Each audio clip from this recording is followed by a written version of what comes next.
परमेश्वर कितने आप महान है कि आप सृष्टि को रचे और कैसे ये सब आपने इस पे आसमान पे सब कुछ आपने लटका दिया है, और आप चाहेंगे तो इसको आप जमीन पे गिरा सकते हैं। आज समुद्र जो परमेश्वर ने बनाया है, आज समुद्र जो परमेश्वर ने चिल्लू से नापा है, जैसे आज हम लोग कहीं कोई भी चीज पानी है अगर हमको नापने को मिले बाल्टी का पानी, तो क्या हम लोग चिल्लू से नाप नहीं देंगे? नाप देंगे ना। लेकिन समुद्र नदियाँ तो थोड़ी ना नाप पाए, तो जैसे बाल्टी का पानी हम लोग नाप सकते हैं, वैसे परमेश्वर ने समुद्र का पानी नाप दिया। और आज उस समुद्र को क्या कोई भी महारथी सुखा सकता है? नहीं। क्या उस समुद्र को यीशु सुखा सकते हैं? नहीं सुखा सकते। राम सुखा सकते? नहीं सुखा सकते।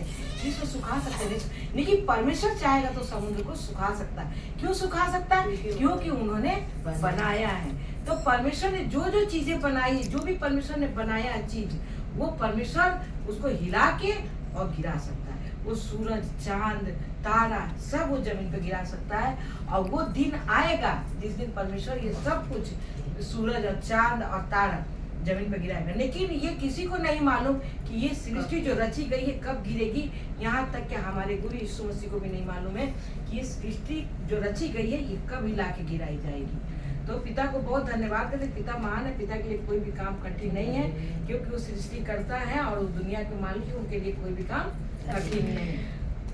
तुम्ही सृष्टि करता हो, तुम्ही सृष्टि करता, तुम्ही सृष्टि करता हो, तुम्ही सृष्टि करता, तुम्ही सृष्टि करता हो मानुष के रक्षक, तुम्ही सृष्टि करता हो मानुष के रक्षक। तुम यदि चाहो तो मिला दो जमीन में, तुम यदि चाहो तो मिला दो जमीन में, क्योंकि बनाया है तुम्ही ने मनुष्य, क्योंकि बनाया है तुम्ही ने मनुष्य। तुम्ही सृष्टि करता हो, तुम्ही सृष्टि करता, तुम्ही सृष्टि करता हो, तुम्ही सृष्टि करता, तुम्ही सृष्टि करता हो, तुम्ही सृष्टि करता। तो परमेश्वर पिता ने जब मनुष्य को बनाया है, तो ये मनुष्य को, ये जो आत्मा की जो वो होता है, क्या बोलते हैं, जो आत्मा नाश होती है, ये परमेश्वर ने किसी को हक नहीं दिया, दुष्ट को भी हक नहीं दिया कि वो किसी का प्राण ले सके। वो तकलीफ दे सकता है लेकिन प्राण ले नहीं सकता है, क्योंकि सिर्फ प्राण लेने का हक सिर्फ परमेश्वर पिता का है। और परमेश्वर पिता का जब जैसे किसी को मृत्यु होती है, क्या किसी को दुर्घटना हो गया या कोई डूब के मर गया, कुछ मर गया, तो जब उसमें ईश्वर का हाथ नहीं रहता है, जब उसे ईश्वर दूर रहता है, तब उसके साथ वो घटना घट जाती है। और कोई डूब के मर जाता है, कोई जल के मर जाता है, कोई फांसी लगा के मर जाता है। तो ये हमारे क्या हो जाता है, ये कर्मों का खेल हो जाता है, कर्मों का खेल। क्योंकि हम लोग ने जो ऊपर ईश्वर के पास से आए, तो दो मुट्ठी में हम लोग, एक मुट्ठी में पिता ने पाप दिया, जब बच्चे होते हैं तो मुट्ठी बंद करके आते हैं, और एक मुट्ठी में परमेश्वर ने पुण्य दिया।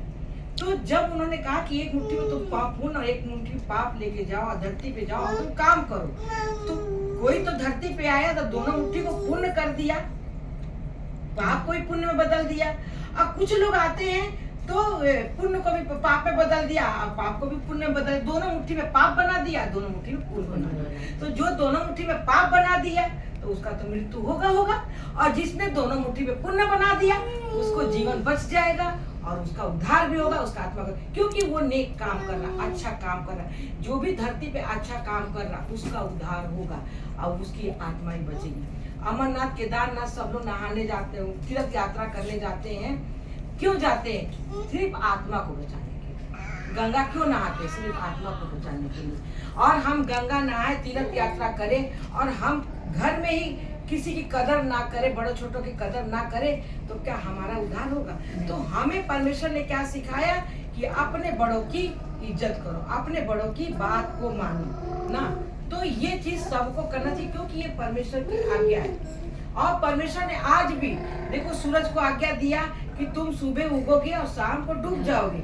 आज भी सूरज आज्ञा मान रहा ना, चांद आज्ञा मान रहा ना, समुद्र आज्ञा मान रहा ना।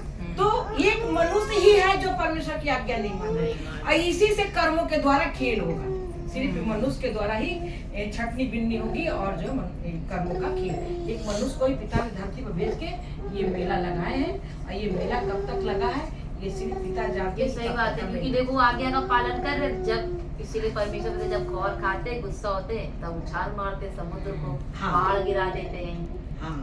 मनुष्य उनके हाथ में नहीं, उनके बनाया उन्होंने, तभी फिर मनुष्य के जैसे हम लोग बच्चों कहते तो मनुष्य को भी गिराते हैं, मनुष्य को भी हाथ खींच लेते हैं, मनुष्य एक्सीडेंट में मर गया, डूब के मर गया। ये नॉर्मल एग्जांपल भी ले सकते हैं कि जिसने समुद्र बनाया वही सुखा सकता है, तो जिसका ये नाव का घर होगा वही बेच सकता है ना, वही बेच सकते हैं, एक नंबर बात है, उसका बेच सकते हैं अपना घर नहीं, जब तक उनके पैर तो किनके नाम का, जिनके नाम का ही वही साइन करेगा और लेने वाला भी उसका साइन तो मांगेगा। समझदार को छोटी सी बात पर एक अपने ऊपर भी उदाहरण रख के समझ सकता है। तो परमेश्वर की पूरी खेल जो है अपने घर गृहस्थी पर ही है।